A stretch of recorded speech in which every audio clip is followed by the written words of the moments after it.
Good morning, class. Good morning, Ronald. Today's subject, the Hamburglar. Remember when food packaging could injure you, diet drinks tasted like driveway runoff, and nobody blinked at feeding kids radioactive colored sugar? Today, we're diving into 10 foods from the 80s that would absolutely get banned, recalled, or protested today.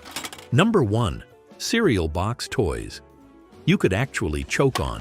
Teaming up with Mr. T cereal, it's getting on the team that knows how cool breakfast can be. You get a crispy corn taste with a touch of brown sugar. Teaming up with Mr. T. It's cool. Before choking hazard warnings and sealed plastic bags, the prize was just floating loose in the cereal like a deadly treasure hunt. We'd dig our bare hands into the box before anyone even poured a bowl. Rice Krispies treats are so easy to make, they take no time at all. These things take time. But they taste so good. Your family will think you slaved over them all afternoon. And if that's what they think, well, what they don't know won't hurt them. Little plastic rings, whistles, rubber monsters, fake tattoos. Tiny enough to inhale, sharp enough to puncture a lung, and exciting enough to ignore the danger completely. There's one free inside specially marked boxes of Apple Jacks. Real wacky. Parents didn't panic. If you didn't swallow it, that meant breakfast was going great. Number 2, snack pack pudding in metal cans. I was hot on Snack Pack's trail. It was disguised in a new plastic pack. Aha! Back home, my partner investigated further. It opened easily. He sniffed out the chocolatey aroma, discovered the smooth, creamy taste. Yep. Before the safe little plastic cups, pudding came in small tin cans with razor lid tops that could double as a prison shank.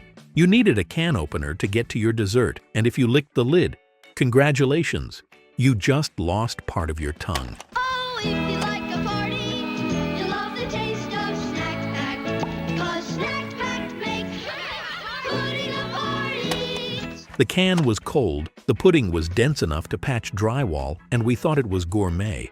OSHA would have passed out on sight. Number 3. Microwave popcorn in Teflon-coated bags.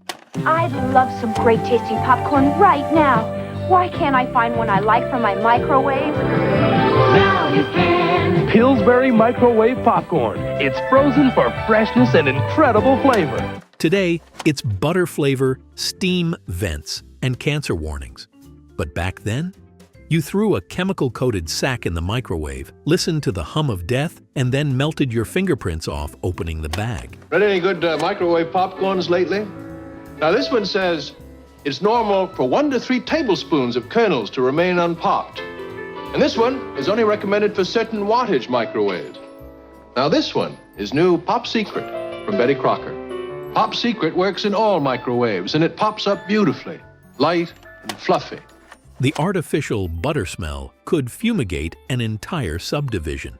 Between the Teflon fumes and the lungful of butter dust, you were basically seasoning your insides, and we'd happily burn our palms for it. Number 4. Slim Fast Diet Shakes. Slim Fast is making a pledge. Give us a week, we'll take off the weight. I use Slim Fast for breakfast and lunch. It was delicious, and in just 1 week, I lost weight. These were marketed to adults, but every kid in the house treated them like yoo-hoo with a vitamin problem. They came in a metal can, tasted like chocolate chalk, and promised to replace 2 meals because starving was a wellness plan in the 80s.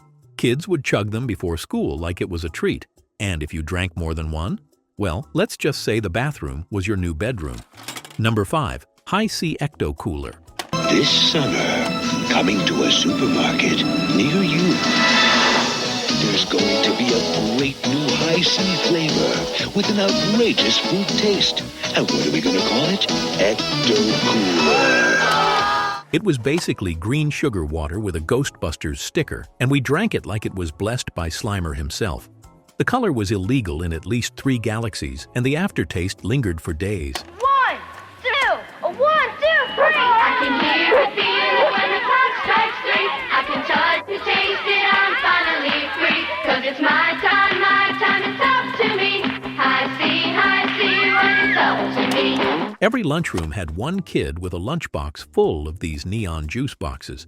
If your tongue didn't glow and your insides weren't stained green, you clearly weren't living right. All right, confession time. If you stuck around through metal pudding cans, styrofoam burgers, and crystal Pepsi flashbacks, you're officially one of us. So hit that subscribe button before your push-up melts all over the carpet. I'll keep serving up the memories. You just tap the button and we'll call it even.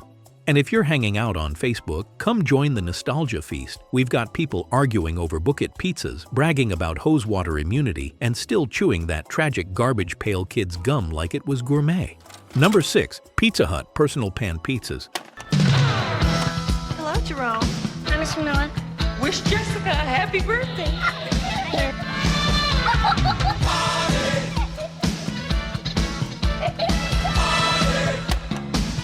These little grease frisbees weren't just lunch, they were literary currency. All you had to do was read a stack of books and Pizza Hut would hand you your very own personal pan pizza, still sizzling in that tiny cast iron plate of doom. Pizza for lunch. That's good. I got 40 letters, a pile of memos, and a bunch of pizza for lunch. New personal pan pizza at Pizza Hut. Just for one, just for lunch, and just 5 minutes or your next one's free. We didn't care about literacy. We were chasing pepperoni like it was the Nobel Prize. And the crust? So oily it could lube a go-kart axle. Education never tasted so cardiac. Number 7. McDonald's Styrofoam Clamshell Burgers. Good morning, class. Good morning, Ronald. Today's subject, the Hamburglar. You could hear the squeak of that foam container from across the food court. Burgers came in a bright white and pastel clamshell that could survive a nuclear blast and outlive the cockroaches. It kept your Big Mac hot, your lettuce soggy, and the planet doomed. Ronald McDonald and friends in the Hamburglar Touch. Ronald cheeseburgers. That Hamburglar wishes everything he touches would turn to McDonald's cheeseburgers. Cheeseburgers? The trash cans were basically full of future archaeological relics, and we loved every planet-choking second. Number 8. Crystal Pepsi Original Formula. It was marketed like the soda of the future, clear, classy, and absolutely confusing. It looked like Sprite, tasted like flat Pepsi, and smelled like a science fair. But the commercials had Van Halen, so of course we drank it by the liter.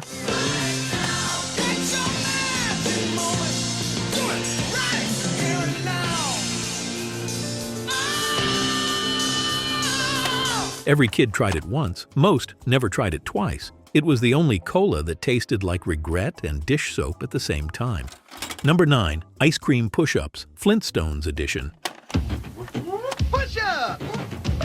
Yabba dabba doo! A yabba dabba, a dabba doo! Yeah, Flintstones push-ups, that's what's cool!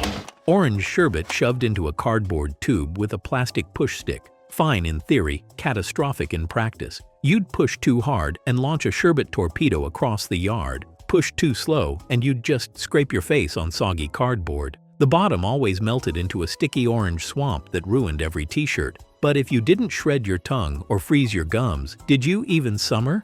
Before we shut the fridge on this episode, let's take a look at some of your gloriously questionable memories from the last video. You all crack me up, and I want more of these gems. So drop your weirdest food memory from the good old days down in the comments, and you just might see your comment pop up in the next video. Number 10. Garbage Pail Kids Gum.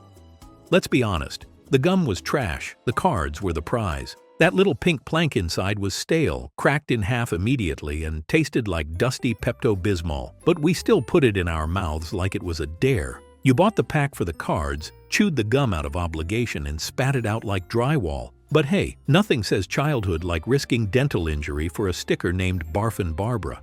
If you grew up in the 80s, your childhood diet was 30% sugar, 30% chemicals, 30% choking hazards, and 10% pure joy. Let me know which one you survived or which one nearly took you out, because, let's face it, we lived through stuff an FDA inspector would faint over today. Want more blasts of, "We really ate that"? Just say the word and I'll queue up another round of questionable cuisine.